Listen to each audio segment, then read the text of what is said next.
Good evening, sorors. Good evening, good evening, good evening. Although it is rainy outside, it is a phenomenal evening because you are in for a treat this evening. I am Deborah Hayes Barton, and on behalf of my fabulous co-chair, Sora Sharon Hardesty, and the phenomenal sorors that comprise the Eastern Region Program Planning and Development Committee, we would like to welcome you to tonight's session entitled See Me, Find Me. We believe that this session is going to be exceptional, informative, and engaging. And it is indeed presented in collaboration with the 2022 Delta Pearl cohort. And let me pause for just a moment to acknowledge our phenomenal and esteemed regional director, Sora Rosie Allen Herring. Let's send up some hearts for her and some love. We are just happy that she was able to join us this evening. Your presenters for tonight's session will be Sorors Jackson, Sora Daphne Franklin, Sora Deborah Sanders, and Sora Daphne Page Reeves. So sorors, sit back, but don't relax too much because again, you are in for an exceptional treat, and this is a phenomenal topic that will indeed save someone's life. So Soror Daphne Page Reeves, take it away. Thank you, Sora Hayes Barton. Good evening to our Eastern Regional Director, Rosie Allen Herring, our Eastern Regional Representative, Jara Holdip, to the members of the National Executive Board and Eastern Regional Leadership Team, our members and guests assembled here this evening, welcome. My name is Daphne Page Reeves of Potomac Valley Alumni Chapter, and I am a member of the 2022 Eastern Regional Delta Pearl cohort. Tonight, I am joined by my fellow Pearl sisters, Daphne Franklin of Nassau Alumni Chapter, Deborah Sanders of Albany, New York Alumni Chapter, and Shanta Jackson of Monmouth County Alumni Chapter. And we will present to you this special webinar designed to educate all of our chapters about the new regional initiative, See Me, Find Me. This initiative was the brainchild of the 2022 Eastern Regional Pearl cohort, and it focuses on raising awareness and eradicating the number of missing and exploited Black children. Our agenda will consist of an opening prayer meditation, the missing child alert, public service announcement, the presentation of the See Me, Find Me initiative, covering the 4 aspects of the program: awareness, education, partnerships, and social action, and a review of the See Me, Find Me toolkit, after which we will take questions at the end, followed by closing remarks. Let us center our hearts and minds around this inspirational word. We are reminded that we are all queens walking on this journey called life. And as we make our way through all of the things that may stand in front of us, let us reflect on the scripture found in Psalm chapter 121, verses 1 and 2. And know that whenever there may be an obstacle in front of us that just seems insurmountable to get around, to jump over, or even walk through, let us look to the hills because that is where our help comes from. So please hold on to this scripture and know that we have work to do. And because God is ordering our steps on this journey, we will be able to accomplish any and everything that we place our mind to doing. So let us walk in our greatness tonight as we foster awareness of this societal issue plaguing our community.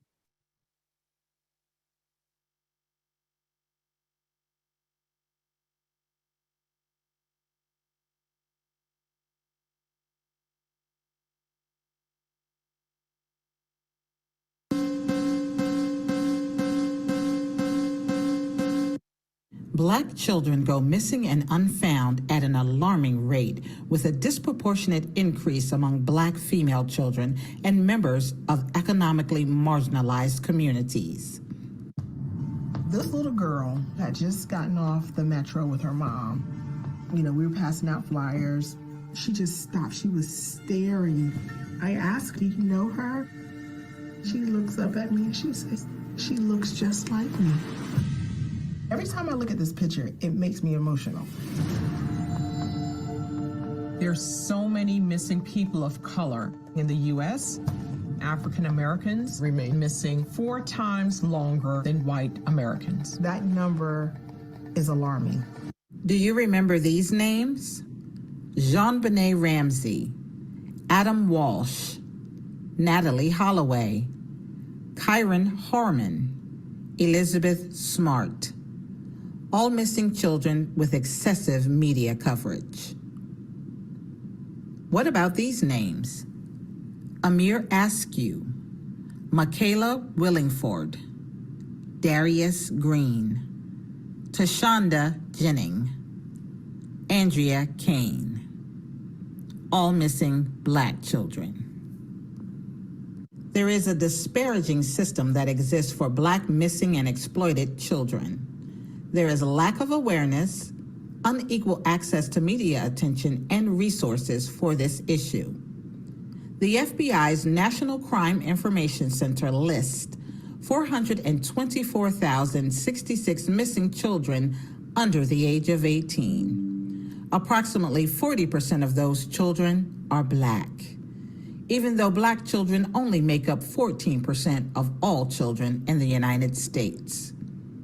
This project will be a resource to chapters with the objective of educating parents, guardians, children, and the community, as well as cultivate partnerships with like-minded stakeholders on 4 aspects of this societal problem: awareness, prevention, support, and legislation.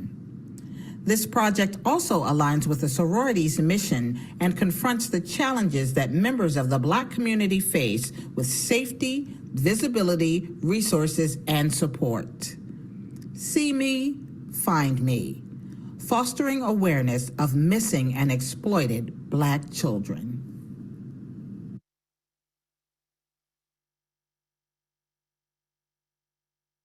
Now that we've piqued your interest, we would like to arm you with more knowledge regarding this social issue and go in depth as to why this issue is so prevalent. Throughout this webinar, we will provide tools and resources for chapters to use in order to conduct a successful program in their community. The overarching goal is to reunite children with their families. And after much research, we found that in this current climate, more of our children are going missing, and the age range of the missing children is expanding, but resources are not available and not matching the problem. Therefore, we must begin with the profile of missing children. Earlier in the public service announcement, we referenced 424,066 missing children as of July 31st, 2022, when we first presented this program. As you can see, the numbers have increased. What does that mean? That means every 40 seconds, a child vanishes. 40% of children of color and African Americans only make up 14% of the population. To further comprehend this problem, we must learn to speak the same language and be cognizant of the definition of a missing child. Unfortunately, many missing children of color, especially those of lower economic classifications who are missing, are classified as runaways. A great deal of minority children are initially classified as runaways, and as a result, they do not receive the Amber Alert. Our missing children are also classified as criminals. And so when there is missing minority children, they're also labeled as criminals and deal with criminal involvement, such as gangs and drugs. And to add insult to injury, there's desensitization, where it is believed that missing minorities live in impoverished conditions and crime is a regular part of life, which leads to the disparity in media coverage and a lack of activity from law enforcement. While our presentation is based upon missing and exploited children in the United States, we do recognize that the Eastern region also includes the Arabian Gulf, Germany, U.S. Virgin Islands, West Africa, and Southern Africa, as this is a part of the larger global issue of human trafficking. But the definitions and language are still the same, and it all boils down to missing and exploited Black children. We must also recognize that there's a disparity within our own community. There's a disparity with lack of trust between law enforcement and the minority community. There is fear of unintended or negative consequences or retaliation. There are financial issues, meaning there's a lack of financial resources in our community to increase awareness of missing or exploited children. And families would have to resort to, depending upon family members and friends, for example, a GoFundMe page. Our community also is unaware of the legal system. No knowledge of the overall understanding of law in your state. And last but not least, again, misclassification.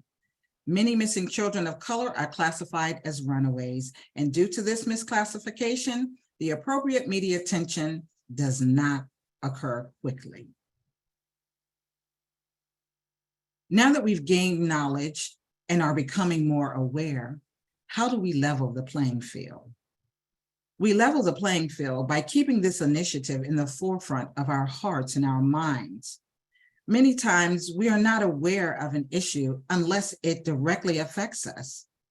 But we're here tonight to let you know that these missing children are a part of the fabric of our future.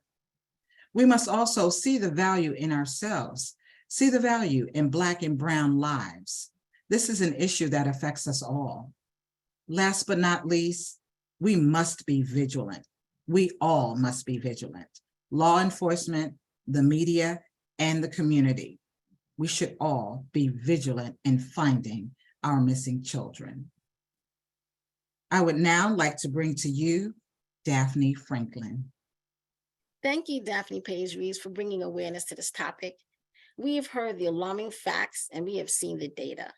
We know this topic is prevalent in our communities and we must be diligent in informing our community about addressing this issue. As you can see, it requires a sense of urgency for our Black and Brown children. So what can we do to address this issue regarding missing and exploited Black children? We need to educate. Educate our children, our families, our neighbors, and our school communities.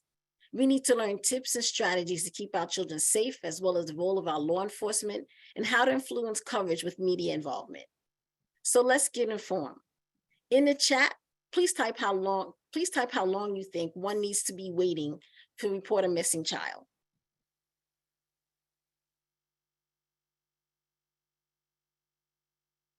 I see 24 hours, I see immediately, I see 2 hours, 24 hours. These are great responses. Thank you. These are all good responses. Many times we hear that you need to wait 24 hours before reporting a missing person, but that information is not accurate for children. There is no waiting period for children under age 18, and taking action within the first 30 hours is critical to the safe recovery of a missing child. Knowing what to do, what others can do, and where to go for help will not only expedite the search and recovery of a child, it would also help to ease the emotional and financial burden of the search as well. So what are the ways that we can prevent this from happening? Provide tips. Let's start with some tips on keeping our children safe. Teach out your children to basic demographic information such as their full name, not their nickname, your full name, not just mom and dad, your home address, telephone number, including the area code is very important. And also making sure that they know how to use the telephone and call 911. In addition, recommendations for leaving children at home. We know the reality is many parents have to leave age-appropriate children at home, especially if they're juggling between work and running errands. If you must leave your children at home by themselves, tell them not to answer the door. If they answer the telephone, they should not mention that they are alone. They should say that you will be with them immediately shortly, or one moment, or hold on. This will give the caller some inclination that an adult is home. Another tip is be aware surroundings of all time. This is critical. We do not want our children to be fearful and anxious, but we do want our children to be aware and alert. Tell your children to move away from cars that pull up beside them, even if the driver claims to know them. If your child is being followed, they should run home to a safe house or to a nearest public place. Encourage children to walk with their phones in their hands so that they can easily call 911 or someone for help. Do not play in isolated areas or take shortcuts. It is important that children stay visible at all times. In addition, do not accept items from strangers or others without your permission. It is important that children know not to accept items from strangers or others without permission, even if the person says, your mom and dad said, I can give it to you. As much as we try to be preventive, we know some unfortunate things do happen. So in the moments when we are in a crisis, we may not be in a state of mind to think rationally. We have learned and we know that the first 40 hours are critical in an emergency situation. So having a checklist to support us during this crucial time is very important. The checklist includes items such as immediately notify your local law enforcement agency, provide all demographic information, describe who, what, when, and where, provide information on the last person or people who saw your child, and provide information about your child's health and medical conditions, if any. In addition, ask police to enter your child's name in the National Crime Information Center, the NCIC. The NCIC is an electronic clearinghouse of data that can be accessed by any law enforcement agency and is an essential tool in locating missing persons. Obtaining your child's NCIC number and ensure is included in any missing poster or images of your child so that any sightings or tips about your child can be instantly linked to your child's case. Ask the responding officer to send out an Amber Alert immediately. Amber Alert, an acronym for America's Missing Broadcast Emergency Response, is an emergency response system that disseminates information about a missing person, usually a child, by media broadcasting or electronic roadway signs. You want to also secure and search your home. During an emergency situation, your home should be searched and secure. Carefully looking inside closets and cabinets, under beds, and in their favorite hiding seat places can assist law enforcement with finding clues to your child's whereabouts in your home. Lastly, notify the store manager or security officer. If your child cannot be found when you're in a store, then immediately notify the store manager or security officer. Many stores have a Code ADAM plan of action in place. This is a special alert issued to employees that includes procedures to be followed when a visitor reports a missing child. All employees are trained to take immediate action to help safely locate and reunite the child with their parent or guardian. But we also have to keep in mind that our children spend the majority of their day at school. And it is important that our school communities are provided with the necessary professional development trainings around missing and exploited children, and is implemented in their school-wide safety plan. It is also important that the social and emotional needs of children in the entire school are supported with resources and access to service when impacted by missing and exploited members of their school community. Here we have some recommendations for schools to increase their school engagement and support. School staff will have an understanding of how to make a missing child report. They also should have a comprehensive program will include a counseling component that will address the needs of students who have been impacted by the result of a missing child from their community school. School staff will be vigilant during arrival, recess, and dismissal times, including paying close attention to to anyone that seems odd, weird, patterns of concerns, or etc. You know how you educators know how to pick up on those things. So we want to empower our children with the knowledge. And school engagement and student support are important educational tools that families can benefit from. Unfortunately, during this research, we learned that we did not have many school-related curriculums that focus on keeping children safe. That is why it's important that we advocate for educational resources to be included in all the spaces that our young people are in. Here, you're going to find a sample program that's doing the work. It's called Kid Smart. It is a child safety program that educates families about preventing abduction and empowers kids in grades K to 5 to practice safer behaviors. Here's a sample.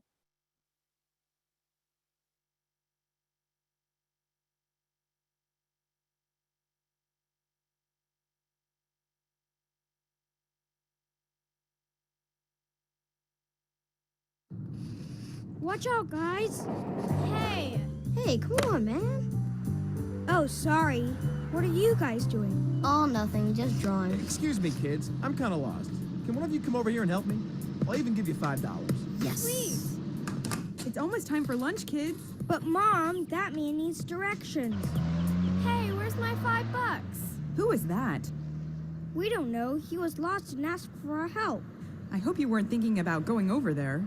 But isn't it nice to help people? Adults shouldn't ask children that they don't know for help. If they do, you should check first.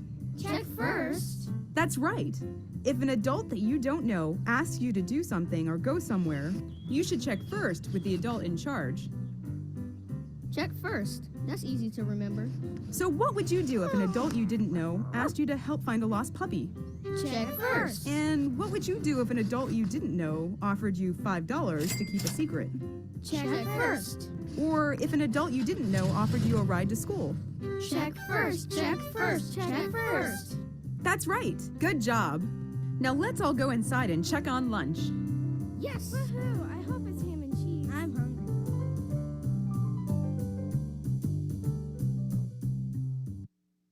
Thank you.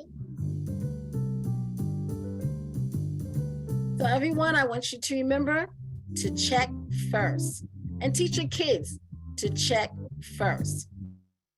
Now we know that our Black children do not receive the support and attention that is critical to the safety of their return, and this includes access to equipment and personnel. We should not be doing this work alone. Our law enforcement agencies are obligated to support and protect us by providing the items listed, obtaining the necessary equipment, mobilize additional personnel, establish a plan for search and recovery efforts, as well as assign officers to manage the search. Let's hold them accountable, ensure that our children are provided with the same access to search and recovery protocols as other children. As we continue, this includes media involvement and coverage. We learned that the first 48 hours are important in the safe recovery of our children, so we need to do as much as we can to generate media interest in the search process. Implementing the tips can support us with keeping our children's story alive. Our goal is to ensure our children are seen and found. We have provided various tips and resources to stay informed on this important topic, and most importantly, on how to keep our children and community safe. Missing and exploited Black children is a public health issue, and we need other like-minded organizations to join this movement. Let's hear from Reverend Deborah Sanders as she shares ways we can implement policies to address this social issue. Thank you so much to my Pearl sister, Queen Daphne Franklin, for sharing the education component of our presentation. My name is Reverend Deborah M. Sanders, and I'm here to share with you that as Delta Sigma Theta Sorority Incorporated strive to attain the 4 S's of service, scholarship, sisterhood, and social action, we would be remiss if we did not include a social action component to our presentation. It is our responsibility to make certain that we take action in many ways to forward the narrative into our chapters, our communities, and make certain that our legislators place this at the forefront of their agenda. We have provided several resources to assist chapters to accomplish this very task. So in the next few slides, we will break down different tools that can be utilized so that each chapter can be armed with the necessary information to promote this cause. Next slide, please. What you'll find here on the next slide is a resolution. And please understand that resolutions guide the sorority social action agenda and promote advocacy, coalition activities, program initiation, revision, and resource allocation. This resolution can also be used to share with your local legislators so that this can be added to their agenda for years to come. The next slide will also now share with you a fact sheet. Here is a fact sheet that chapters can use to forward to all sorors, partnering organizations, schools, and the community. We are providing you with a snapshot of all of the information in a format so that you will have high-level talking points every time you begin to have this important conversation and how we can protect our children from becoming a statistic in the realm of missing and becoming exploited. Next slide, please. Here you'll find that we would like to introduce to you the concept of having community advocates. Community advocates are those persons who spread awareness and request support on a legislative priority from their local district senator and House representatives. We will provide you with how to introduce the concept of having social action community advocates in your respective chapters. So please note that we will share with you how to do the following. We'll help you recruit and coach advocates and have a train the trainer module to maximize your resources, meet with their local legislators to promote this initiative and to track the number of responses to your efforts. Now, what I'd like to do is pass the mic over to my other Pearl sister, Queen Shanta Jackson, that will share with you more about our partnerships. Thank you, Reverend Deborah Sanders. Now we're going to turn our attention to partnerships. As Deltas, we believe strongly in not reinventing the wheel, but rather in partnering with like-minded organizations where we can all be great together. Next slide, please. So tonight we are excited to share a list of states within the Eastern region that have websites devoted to finding missing children. Now, this list by no means is exhaustive, but it will be updated as more information becomes available as states become more committed to combating this issue. As sisters dedicated to public service, we tend to be members of countless organizations. You see some of them here. We encourage you to utilize your entire network so that our awareness efforts can spread worldwide. But please don't limit your reach to the above organizations, as we know we can also spread the word by our friends, our family, our coworkers, and of course, our places of worship. Other opportunities for partnering include local law enforcement, school boards, the NAACP, local and state government, and of course, other grassroots organizations. Sorors, this needs to be a full court press on getting the word out. And we know how Deltas do when we want to get something done. What do we do, sorors? We show up and we show out. Please type in the chat which organizations you're a member of that you think you can partner with.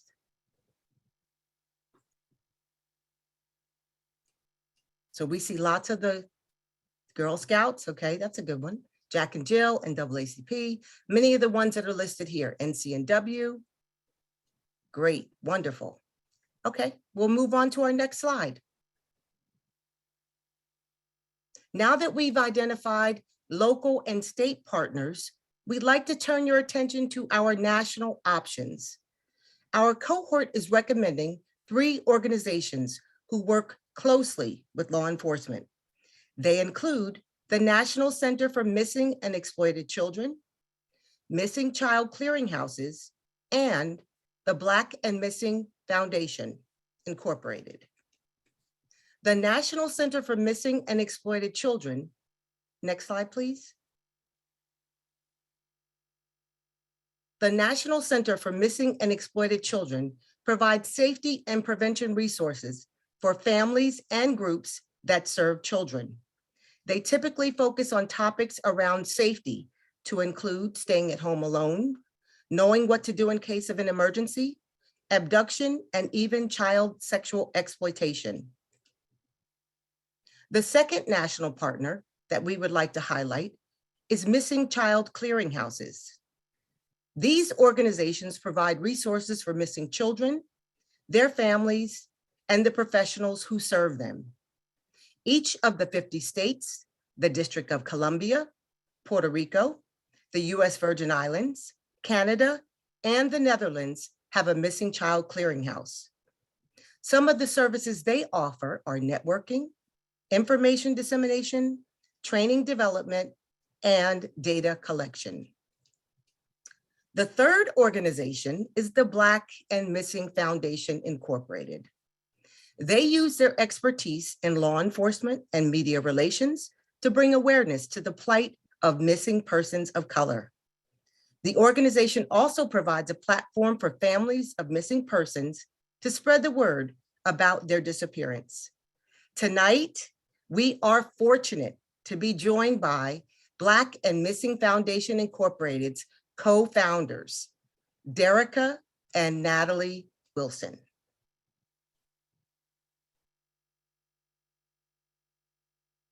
Good afternoon, everyone, or good evening. Good evening, good evening. So by way of introduction, Derica Wilson is a trailblazer who has more than 2 decades of expertise in law enforcement and public safety. She served as the first Black female officer with the Falls Church Police Department. She is also a certified human trafficking investigator. Welcome, Derica. We are also joined by Natalie Wilson. Natalie has decades of experience in media relations.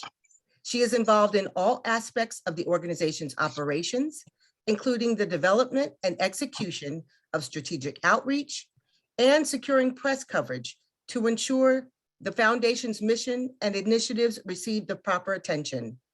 Natalie is also founder of a boutique public relations agency. Welcome, ladies. Thank you. Derica, you're on mute. Can we take Derica off mute, please? Tech team, can we unmute Derica, please? You can unmute now. Thank Thank you. Thank you. Thank you. So as I said before, we can't thank you guys enough for joining us tonight because we know that your schedules are busy, but you took time for Delta and we appreciate it. Absolutely. Thank you for having us. You're welcome. So I believe the 2 of you are sisters-in-law, correct? Yes. That's correct. Okay, that's what I thought you mentioned. So we're going to jump right into the questions, and either of you can answer whichever feels most comfortable. Can you share what inspired you to begin the organization? Okay, I'll take that first question. The inspiration behind the Black and Missing Foundation is a young lady by the name of Tamika Houston, and she went missing from Derica's hometown in Spartanburg, South Carolina. And we read how her family, particularly her aunt, who's in the same profession as I am, in media relations, really struggled to get that national media coverage for Tamika, who was a beautiful young lady. Weeks after Tamika disappeared, Lori Hacken disappeared, and she dominated the news cycle. And then Natalie Holloway disappeared, and I'm sure when I said her name, you all can see her face, you know her story. And Tamika's aunt, Rebecca, went to those same reporters, same networks, same, programs, asking them, begging them to cover her niece's story, and she was met with silence. So Derica and I decided to do some research because we weren't sure if this is an issue affecting our community. And at the time, we found that 30% of all persons missing were of color, They were primarily Black males. So we decided to do something about it. Again, I'm in media relations, public relations, Derek is in law enforcement, and those are the two critical professions needed to help find and bring our missing home. Now, what keeps us going are the hundreds of thousands of people of color that are reported missing each year. I'm not sure if you all are aware, but 40% of the missing population are people of color. And many times when mothers come to us, or fathers, members of the community, they're searching for their missing loved ones, and we are their last resort. They're turned away by law enforcement. They're not getting the resources. They're definitely not getting the media coverage. And our goal is to provide those resources for them and to ensure that our missing are household names too. During the presentation, you named some young ladies that have garnered that national media coverage, but we want our missing to be household names because they're valuable members of our community. Thank you for that, Natalie. As a former member of the media, I definitely understand the power of the press. So you've outlined a couple of your challenges, but what are your greatest challenges, and how do you feel that the challenges have changed since you first established the organization? Well, I'll speak from a law enforcement perspective. They are our gatekeepers, and it certainly is a challenge when families are going to those that are here to protect and serve, and they're met with silence. Oftentimes when our children are reported missing, they're classified as a runaway. Runaways do not meet the criteria to activate an Amber Alert. And when adults are going missing, they like to associate their disappearance with some sort of criminal activity. And it really dehumanized and desensitized the fact that these are valuable members of the community. Now, I know that during the presentation, one of the speakers talked about there is no prohibition in reporting a child under the age of 18 missing. That is absolutely true. However, what we have seen over the years with our organization is that law enforcement are failing these families.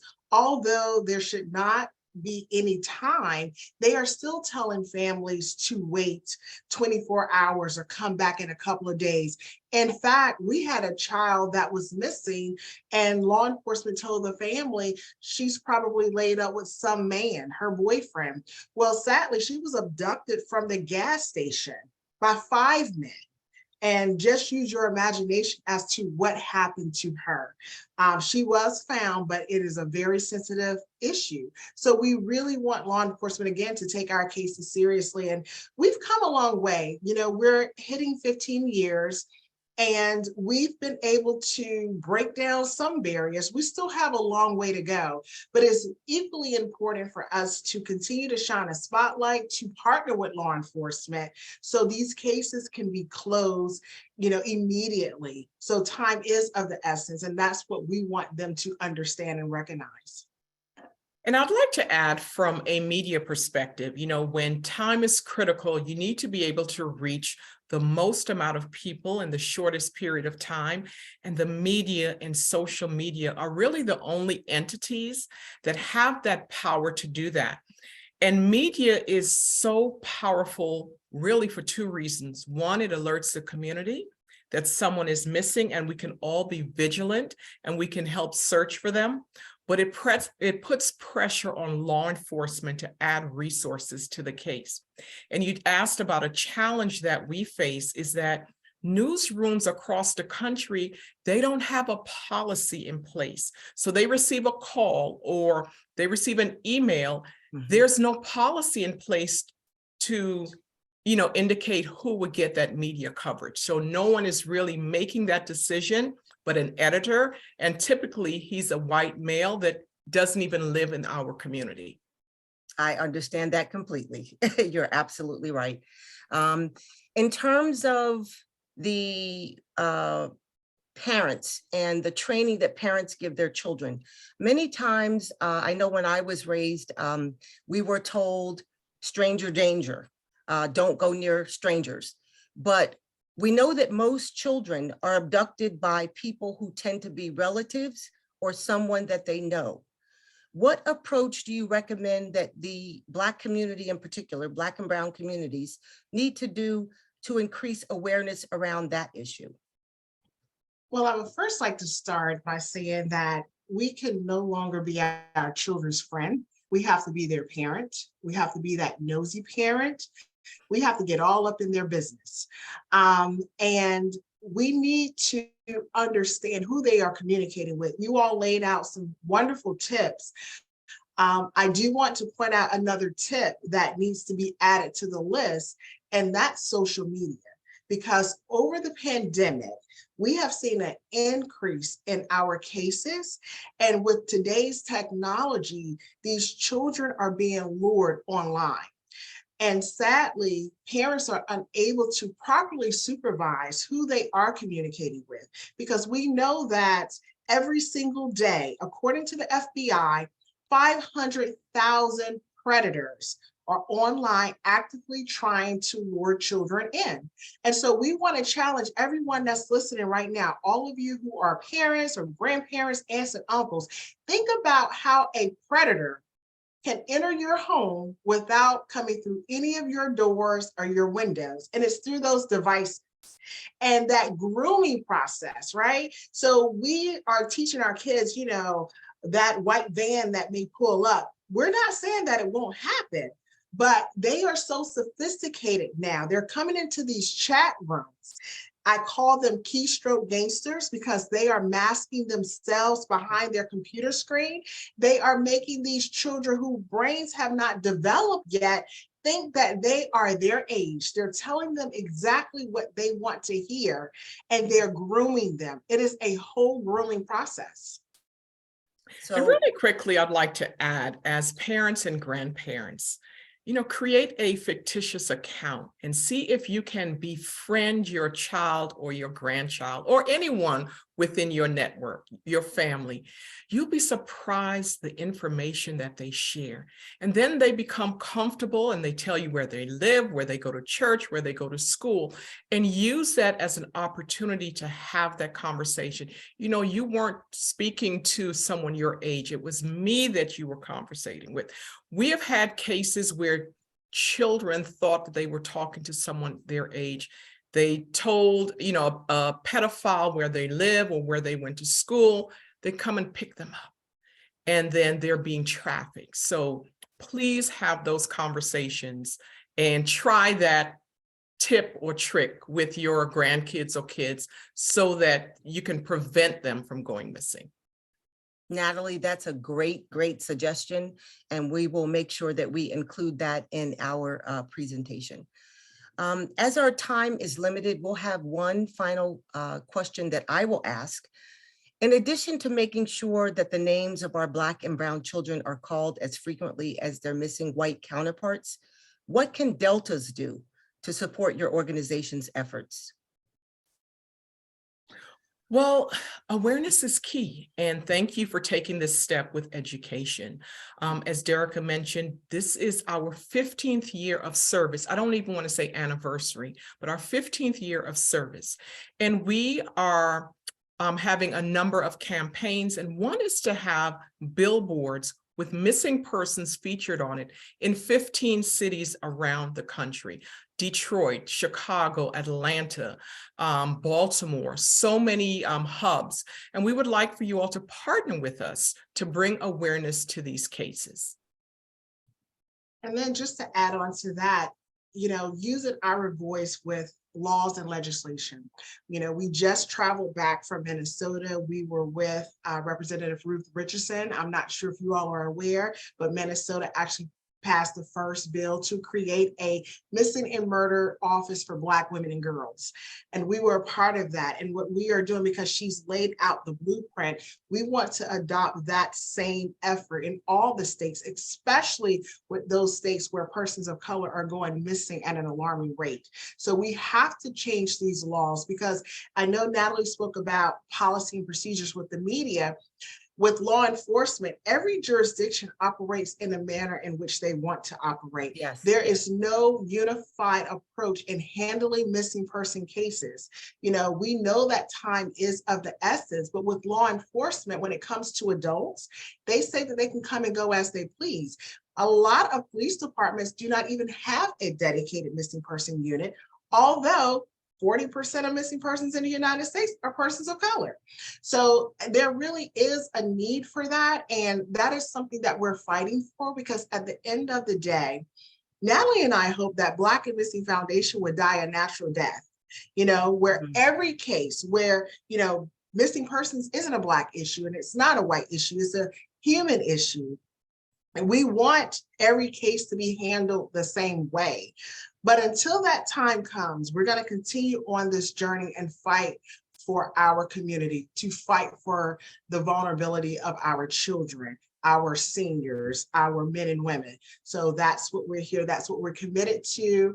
And we would love to partner with you all on any level possible to continue to shine a spotlight, get our legislative leaders on this movement, because again, this is a pandemic that's impacting our community. And Ms. Jackson, can I just add one more suggestion, please? We are also opening satellite offices in the areas that I mentioned so that we can have boots on the ground. So when someone is missing, we want to be able to deploy a team of people. We live in the DC area, so we may not be able to get to Chicago or Atlanta right away. But if we have a group that we can count on, these families can count on to distribute flyers to help them find their missing loved ones, I think we can bring more people home. And as Delta's social action is what we do. And I believe we have our Eastern Regional Director, Rosie Allen Herring, on with us this evening. And I'm sure that she and the Eastern region would be more than happy to partner with you to make sure that we can help you get the word out. So please join me, those guests, please join me in thanking the co-founders of Black and Missing Foundation Incorporated for joining us this evening. Can we see some hearts and thanks and love in the chat? Thank you. So at the end of the presentation, guests will have an opportunity to ask specific questions of our panelists. But before we review our toolkit, we encourage you, can we go back to our slides? Yes, there we go. We encourage you to tune into Lifetime at 8 p.m. this Saturday to watch a documentary on this very topic, Missing Black Teen. It will examine the disparity in the significantly less media attention and law enforcement resources that are provided to missing person of color cases. So now we're going to move into our toolkit demonstration. Daphne Franklin, can you please share your screen? And as she's doing this, we are excited as a 2022 Delta Pearl cohort to show you what we have developed. If you go to the Eastern Region website, in order to find our page, you will need to drop down on the Programs tab and look for the initiative. Okay, you'll see it there. Now, for those who participated in our Grow with Google initiative last year, our See Me, Find Me toolkit follows a similar model. So Daphne, can you click on the, yes, there we go. All right. When you arrive on the page, you will see a red briefcase surrounded by 6 folders. The 6 folders contain information on topics: awareness, education, social action, marketing, partnerships, and resources. So let's click on the briefcase.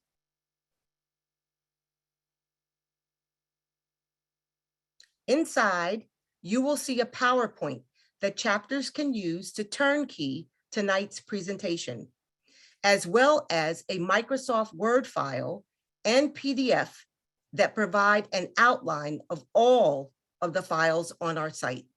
So let's click on the PDF titled Toolkit Guidelines. Now, this document provides an outline and easy access to all of our resources. You can access the information by clicking on the hyperlink. So let's scroll down just a little bit, just so they can see everything that's blue is a hyperlink. So let's try the marketing hyperlink. Now the hyperlink will take you to a folder that contains the captivating virtual backgrounds that you see that we are using tonight. We can show you see them, we can show you a couple. In addition to the backgrounds, we also are providing you with a promotional flyer that chapters can use to promote World Missing Children's Day, which is recognized annually on May 25th. Now, as we close that pop-up window, let's return to the toolkit table of contents. And let's hit the back arrow, and it will take us to the main folder. In the interest of time, we will review 2 more folders, but after the presentation is concluded, we invite you to look at all of them at your leisure. So let's go to the education folder. The resources here are provided by KidSmart, which you heard about earlier. For all of our educators on the call tonight, these resources model lesson plans that teach youth to practice resources. They model lessons, and they teach youth to practice personal safety.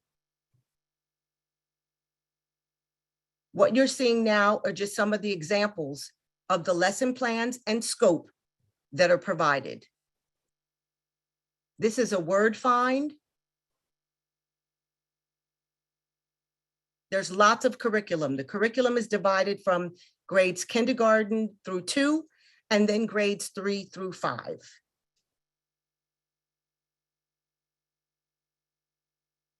All right, now let's go back to our briefcase. Now, the final folder that we will review tonight is our resources folder. Once you click on the resources folder, you're going to notice several subfolders. If you click on the one that says missing person word, it's a Word file, you will see that we provided you with a template that contains all of the pertinent information that you need to create a flyer should a child go missing.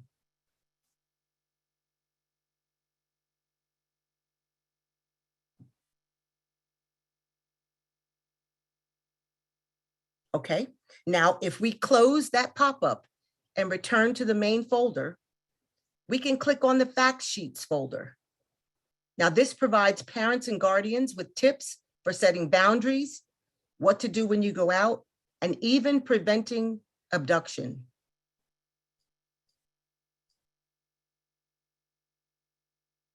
Now, finally, let's click on the main resources folder and click on the flyers folder.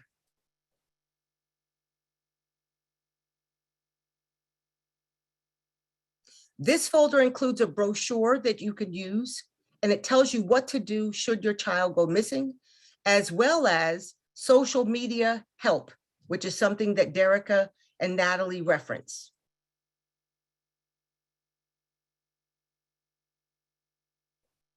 Okay, thank you, Daphne, for sharing our toolkit. We know that we provided you with an abundance of information tonight, but we just wanted to show you how easy it is to work around the platform.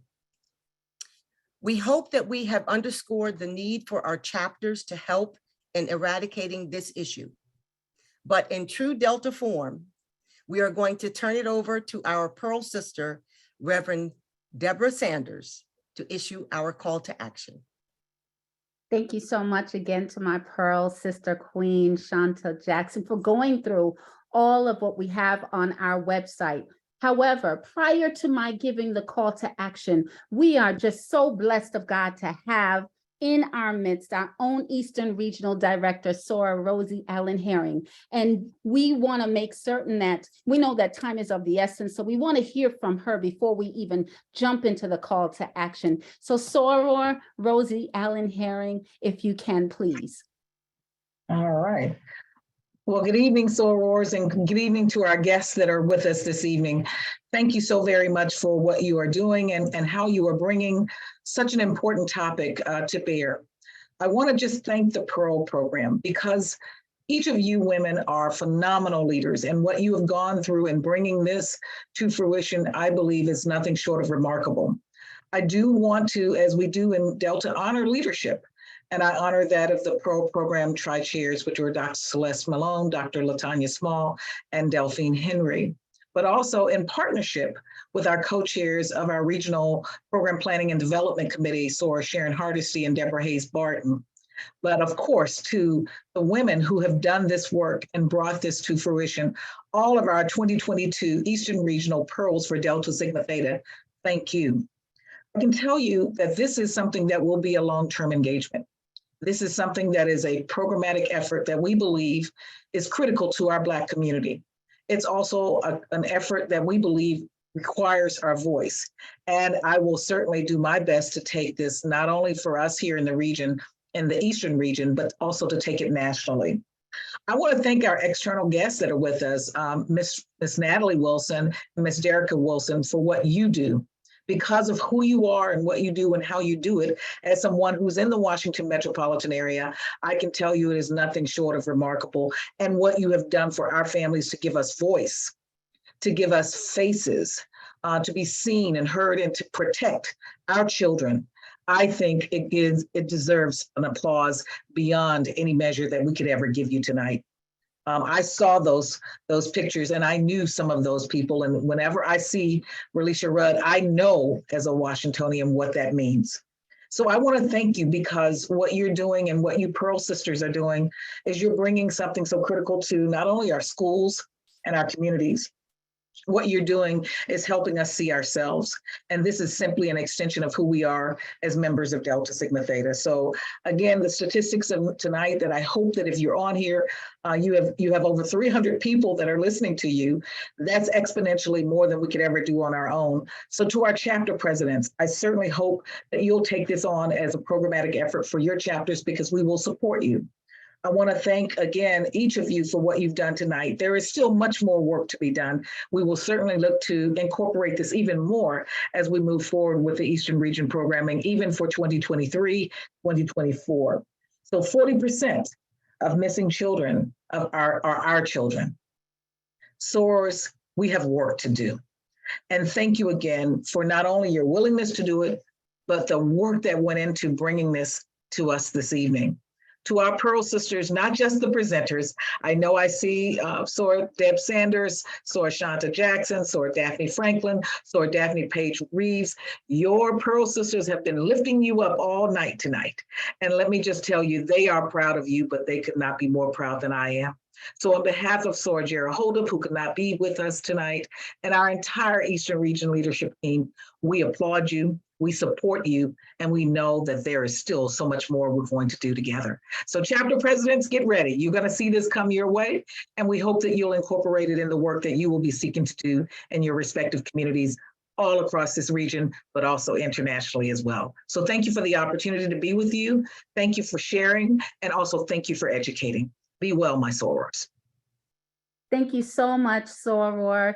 We're just so excited just to have you in our midst, and to our dynamic Eastern Regional Director, if you could show her some love before she has to leave. But thank you again just for your presence and for your leadership. So here we are, Sorors. It's the time for our call to action. And you're saying, what is the call to action? Well, I'm glad you asked.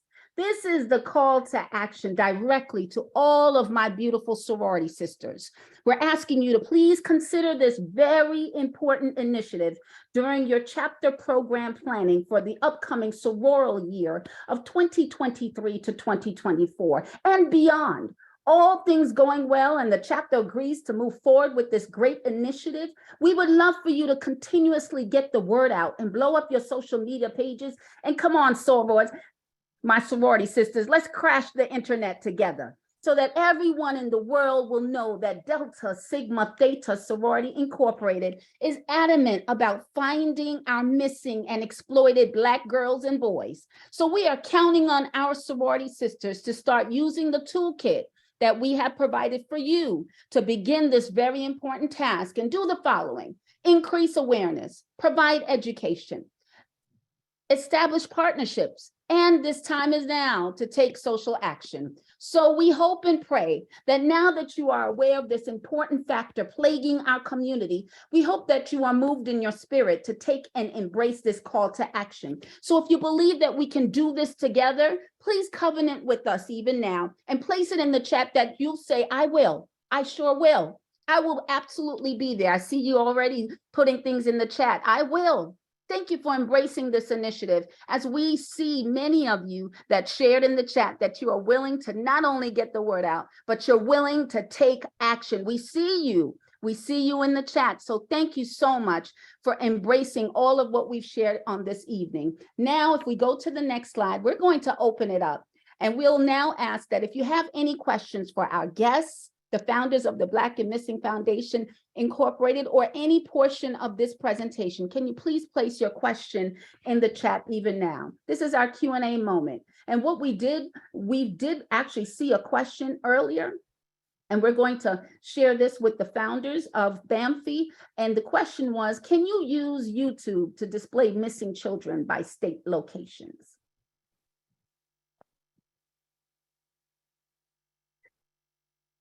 I'm sorry, the question is, can you use YouTube? Yes, that is correct. Can you use YouTube to display missing children by state locations? Absolutely. And we also have a YouTube channel that we feature our missing persons on. We also have a number of media partnerships and programs that we use for to profile missing persons on YouTube. So yes, YouTube. You can utilize Instagram, of course, Twitter, any social media platform. Awesome. Thank you so much, Natalie, for answering that question for us. There was one other question, and I'm going to defer this to Shanta Jackson. It says, as you went through the toolkit, can you share with our guests today, will flyers be electronic? Flyers currently are in the toolkit and you can download them. So you can take the PDF and you could share it electronically, yes. Can I just interject regarding the flyers also, if I may? When families are creating a flyer, if they have a missing loved one, please encourage them not to put their personal information out there. So we do have families that create flyers. There's a contact number for the bottom. Have them to put down the police department's number, because what is happening, families are getting targeted. So they're receiving those scam and ransom calls when they're taking matters into their own hands. So I really wanted to point that out, because we have so many families that have fallen victim to that. That's a great suggestion. They can also use a Google number. Google offers numbers that you can use if you don't want individuals to have your personal phone number. Yes, and that's something too. In the midst of urgency, sometimes they don't even make that, but I just wanted to make that very clear, because we see so many families fall victim. So we do see a question in the chat that asked if we have a toolkit for grades 9 through 12. We do not have a toolkit per se, but you can take the PowerPoint and tweak it to present it to students. We figure with grades, high school students, it's probably better to have a conversation with them. Thank you so much for answering that question. Here's another question. Is See Me, Find Me going to be a module in the next Delta Youth Program manual updates? I believe that may be something for our PP&D committee chairs, if you'd like to answer that. Well, it's actually a good suggestion that we can take onto the Delta leadership team, but that would be something we would have to talk with them about the modules. Yes. So we also have another question regarding what are the current hubs of our missing children. Where are they picked up and where are they taken? So it's important for everyone to be vigilant. What is happening? Human trafficking is a $35 billion industry that's happening globally, right? And we have Baltimore, that's a hub. We have Detroit, we have Chicago, we have New York, we have Houston. The list goes on. And I think that we have to, again, have those uncomfortable conversations with our children because they can be right in your own backyard. I think we have to also get back to the basics, getting to know your neighbor, to see, who's in your community, checking the sex offender registry. We're not saying that they can't live amongst us, but it's equally important to know who lives in your community or around your children's school or even their place of employment.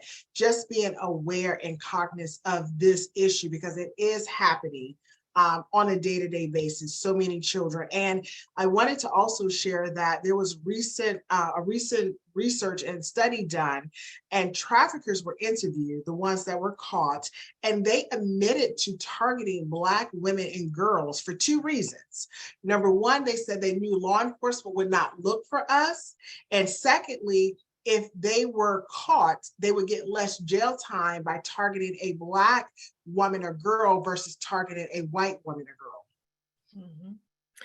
And I also want to add, I know you asked about the hub, and since the pandemic, we have definitely seen an increase in our caseload. But missing persons of color, sex trafficking is happening around the country. I mean, we're starting to see an increase in cases in South Carolina, in North Carolina, in Florida, in Idaho. So just about everywhere in the country, we're seeing an increase of our missing young girls, women, and we also have to think about our boys. We are seeing that they are becoming victims of sex trafficking at an alarming rate as well. So Natalie and Derica, we have another question that piggybacks on what we were just talking about. How do you teach minors under 18 the red flags of being groomed by other teens who may be doing recruiting for adults? That is a great question. And I think it goes back to getting back to the basics, knowing your children's friends, knowing their parents, having those uncomfortable discussions. When it comes to what's happening right now with missing persons, this is not a one topic, one time discussion. We need to put down those devices. We need to sit down as a family unit and we need to talk about what's happening. Because if we're not talking to our children, guess what? Someone else is. And I think as parents and grandparents, we need to understand our children's vulnerability, right? So when you think about instilling that confidence in your child, a predator is less likely to target a child who exhibits that confidence. Now, if your child have that low self-esteem, or if you saying, giving them compliments and they kind of put their head down and they're not so sure you think so, those children are vulnerable. They're going to target them. They're going to tell them exactly what they want to hear. So you have to have that communication. The communication lines must stay open. I think sometimes we as parents, we don't want to hear our children. We always want to overtalk, but we have to learn to be still, listen, because they have so much to say, and listen to what they're saying to you so you can intervene at such an early stage. Mm. And please also remind your teens, especially the teens, to stop posting everything. I'm at the hotel, I am at the store, I'm at the mall. You don't know who's tracking that information, and you're making yourself a target. I mean, I get so angry when I see young ladies, I'm in Miami at such and such hotel. And why are you giving out all of this very important information? Because you're putting yourself at risk. So maybe if they want to post after the fact to keep yourself safe. Absolutely. And one last point to what Natalie stated, because I know we're talking about children, but I think that I would be remiss if I don't bring up with even online dating now. We have taken out that traditional way of dating. And so what we are also seeing is an overwhelming number of Black women going missing and sadly being murdered because they're meeting individuals on these dating apps. So that has been a huge issue that has contributed to this pandemic of missing persons in our community.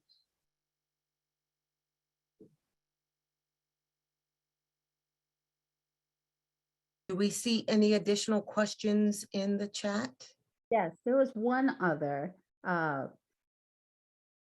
that was asking if we're going to have a part 2 about what to do if you come across a child that is being trafficked. Why don't we get the answer today? So you won't have to wait for a part 2. I'll refer to Derica and Natalie. Reporting is so important.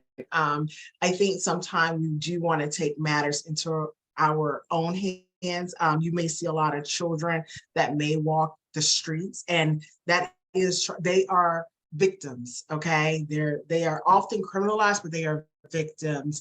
And you want to notify the police immediately. You want to notify Child Protective Services so those professionals can intervene and save that child, because you never know, that pimp could be across the street watching. And this is an enterprise. This is a multi-billion-dollar industry, but it is an enterprise that is happening in our backyard. So, and I think also in our communities, we're very judgmental. You know, she's fast. I mean, what does that mean? This is a child. A child cannot consent to sex. They're being raped. And we just need to look at all of the systemic issues that are affecting our children and stop stereotyping them. I mean, I think the world is already beating up on us, and to have our communities just beat up on our children. If you see something, or in your heart, your spirit, you know something isn't right, just don't turn a blind eye to it.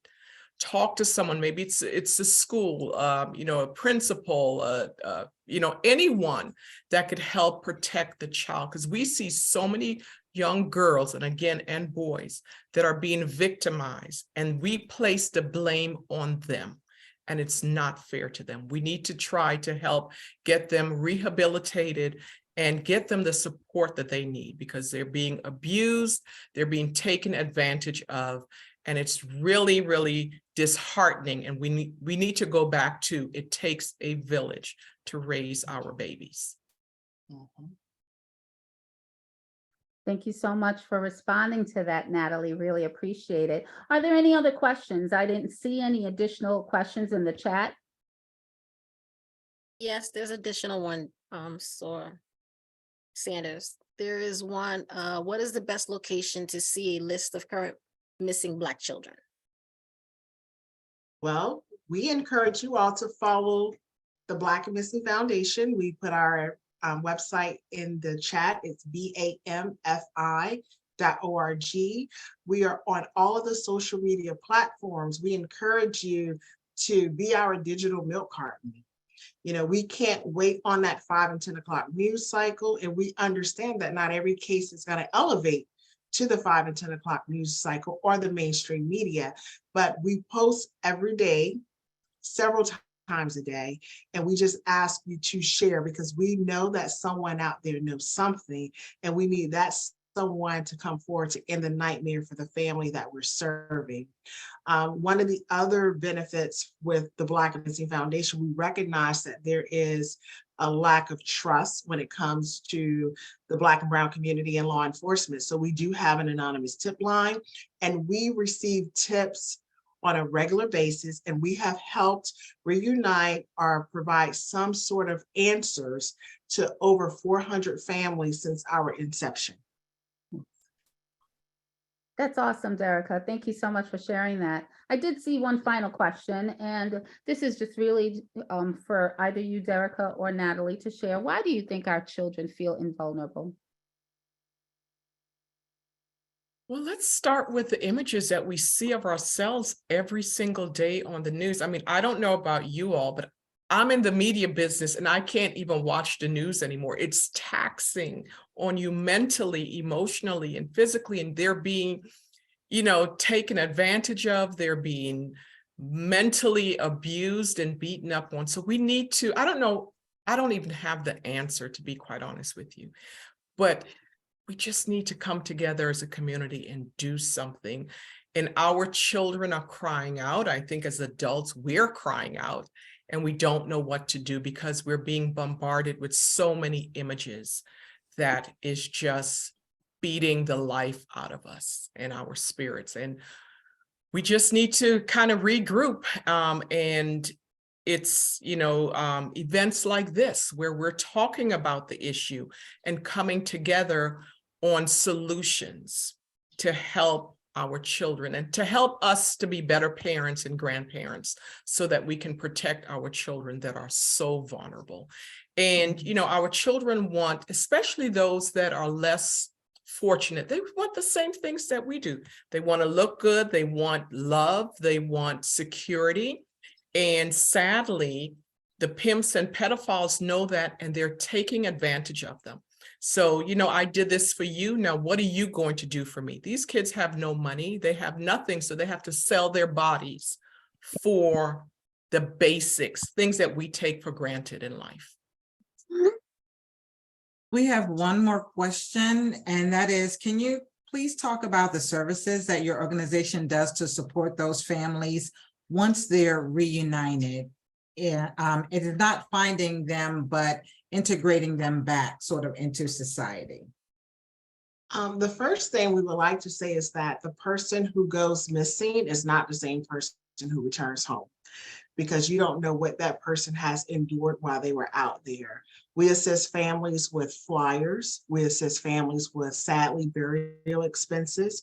We assist families with care coaches. We have partnership with a care coach to be able to provide those type of services to those individuals.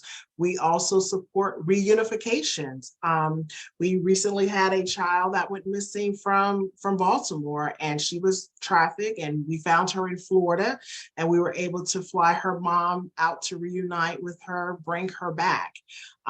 So those are some things, resources that we're able to provide, because understanding that our community lacks so many resources. And from that administrative side, helping them navigate this process, there's no manual on how to respond to a missing person case. I mean, no family should ever even have to experience this, but for us to walk alongside of them with working with law enforcement, working with investigators, for us to walk alongside them, working with our media partners to help amplify their stories, and then galvanizing our community to get involved. Those are the ways that we really truly help these families and get everyone involved, because it takes all of us. It absolutely does. Derica, I think that's the word that we're going to go home on. The fact that it does take all of us. It does take a community for us to push this initiative. And thank you so much, Natalie and Derica Wilson, for joining us on this evening. If everyone can please show some love in the chat. Let's get some reactions. Thank you so much. Thank you. Enhancing this presentation and the reason why we're here today. So if we can ask the technology team to just place up that last slide, because we are going to share with all of you that on behalf of the 2022 Eastern Region Delta Pearl cohort, we would just like to thank you for just being here with us. We want to thank, of course, our Eastern Regional Director, Sora Rosie Allen Herring, and our Eastern Regional Representative, Sora Jara Holdip, our tri-chairs and the Delta Pearl Committee, the PP&D and Social Action Committees, our respective chapter presidents, national, regional, and local officers, and to all of our sorority sisters for your support in making this initiative become a reality. We thank you as we truly appreciate all of you. Thank you, thank you, thank you. We really, really want to say thank you for thinking it not robbery to join us on this evening for such a very, very important initiative. We're hoping and praying that your respective chapters will take it and launch it as soon as possible. So we wanted to share this with you, and this now concludes our presentation to you. See Me, Find Me, fostering awareness of missing and exploited Black children. We're now going to pass the mic over to our PP&D chairs and want to thank you for just allowing us for this platform to move forward this great initiative. Thank you again. Kudos to the Pearl entire committee. This is just a wonderful initiative. And as a chapter president, I'm just smiling over here. I have my whole team on. So glad to have that toolkit. It makes it really easy to just, this is the perfect time for this because we are all planning our calendars for next year. And you guys have really took a lot of the work out of it. So we can just take this toolkit and launch it. And this is a subject that's near and dear to all of us, our missing children. So we're looking forward to this initiative, and we'll put some things out how we can track how chapters are doing, if they need any additional resources and any assistance with really getting this launched. And we will put those things into place so that we can really, you know, like you say, this year and beyond. And that is a great suggestion, but what's about adding it as a component, but we don't have to wait for that to be an official part of our teen programs or our youth programs. We can implement this now. We have the tools to do it. So we're looking forward to seeing great results throughout the region. Sorry, Deborah. Doris, I'm just in awe right now. This was a phenomenal presentation. The information was on just 1,000% on point. It is a phenomenal initiative to advance and to highlight and to spotlight. Our children go missing every single day. And you're absolutely right. They do not get the exposure that others do. So sorors that make up the 2022 Delta Pearl cohort, if I could hug each and every one of you, I would, because I'm looking at the chat. The chat is still going. So as even though we're trying to wind down, the chat is still going with questions and contacts and information and resources. So I know those chapter presidents, and I know Sharon is a chapter president. There are many chapter presidents on tonight. I know that they're going to be reaching out for that information. We as your PP&D team will find a way to track the information to provide additional information to the chapters. And again, thank you, thank you, thank you, thank you.